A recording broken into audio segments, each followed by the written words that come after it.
Hi, it's Matt Welsh. Welcome to my webinar. I'm going to be talking about how we are evolving our reporting on outbound email marketing at Network Media Partners in the spring of 2013. This webinar is intended for a sales user and the experience they'll be having. If you have any questions, just go ahead and send an email to me or Jeff Selway after you watch the video. Let's go ahead and get started.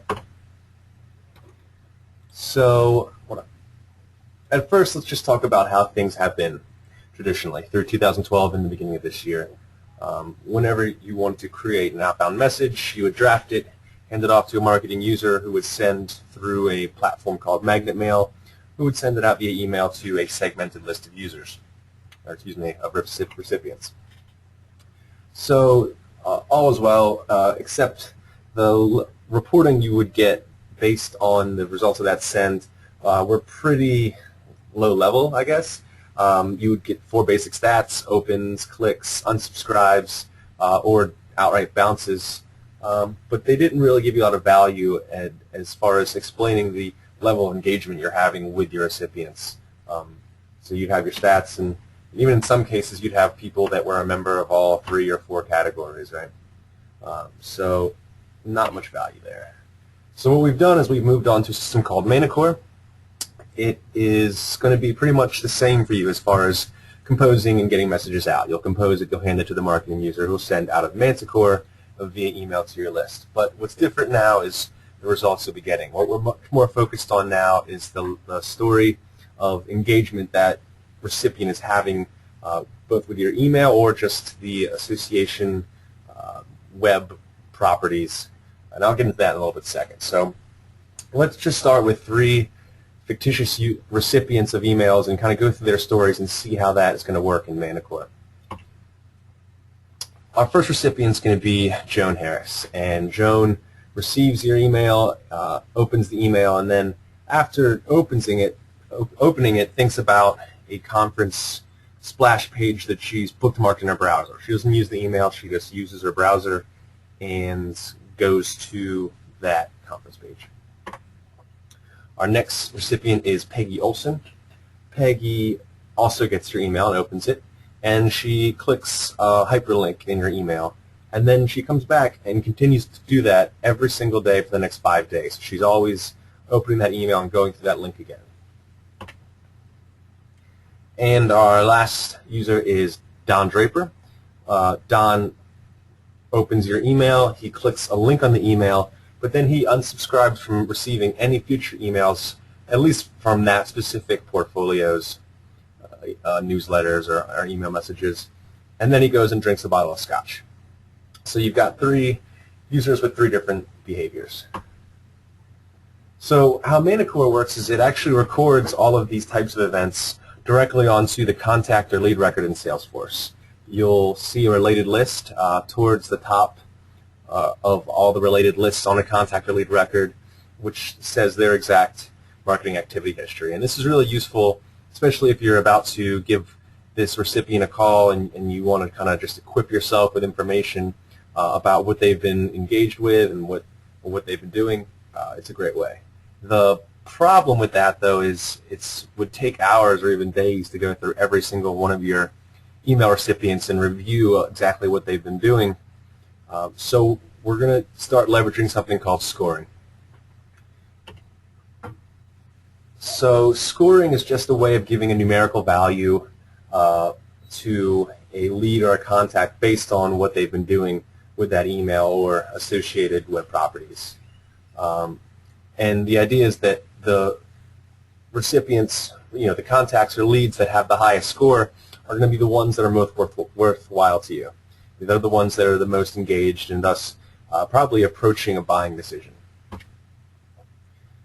So by focusing our sales efforts and having this information right in Salesforce, we think that you're going to be able to really efficiently spend your time and hopefully drive sales up.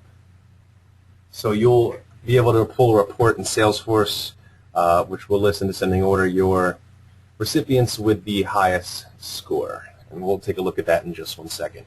But let's just kind of dig deeper into how scoring is going to work. This is just an example of your classical idea of the sales pipeline, and the ones at the bottom of your sales pipeline are the ones that are probably closest to a buying decision, and typically, at least our assumption is going to be that the highest scores, the leads or contacts that have the highest scores are obviously the most engaged and are representative of the bottom of that pipeline right there. All right, now let's get over to the lead score model. So again, here's our three fictitious users, Joan, Peggy, and Don, and their marketing activity is kind of going in this representation of the lead score model, and this is how their scores come out. So Joan opened the email and then just on her own whim visited the splash page for that association, is assigned a point value of 18. Peggy, who is opening the email and clicking the link every single day, has a score of 45. And even though Don Draper feels really good, he actually has a score of 0 because he's unsubscribed from receiving any future communications about that specific association. So he gets a score of 0. So let's just kind of dig deeper into how the lead scoring model works. As far as opens, we don't think those are of extremely high value. You only see 1 point for the first time someone opens an email, and every time subsequently they open the email, it's 0 points. However, every time they click on a link in the email or visit a specific page, they'll get 9 points, and that'll keep going up each time they either click a link on the email or visit the splash page for that association. If they register on a landing page for that association, they'll actually get a score of 15 points. And I'll show you an example of exactly what that's going to be like from their perspective in a second. And then unsubscribes actually reset the score to 0 regardless of any prior behavior. I just want to point out that is for this specific association. So there's specific score values for each association. So just because someone unsubscribes from receiving emails about ABA doesn't mean that their score for MSBA will go down. That score is totally separate and unaffected. So let's kind of kick over to Salesforce real quick and just see what this is like. So here I am in Salesforce. I'm in the Reports tab, and let's pretend that I am Brittany. So I would find my Brittany folder in Salesforce, and if I scroll down in the S's, I have 2 score reports, one for AYP and one for AHEMA, and because AHEMA is shared between myself and Jeff Rhodes, I've actually got a special one just for me for the recipients in my campaigns, and it's called Score AHEMA Yes. So if I click that link, which I've already done, you'll come over, and this is what the score reports look like. So they've got your basic information, the company name, first name, last name, title, and then in descending order from highest to lowest is their score based on their engagement. So you can see that Susan Neely Seams is my most engaged recipient. Let's say I've already talked to her, but I notice that I want to talk to James Maisel. I can just click on the name, and that'll put me right through to the contact record for James. Just give me a second while that loads.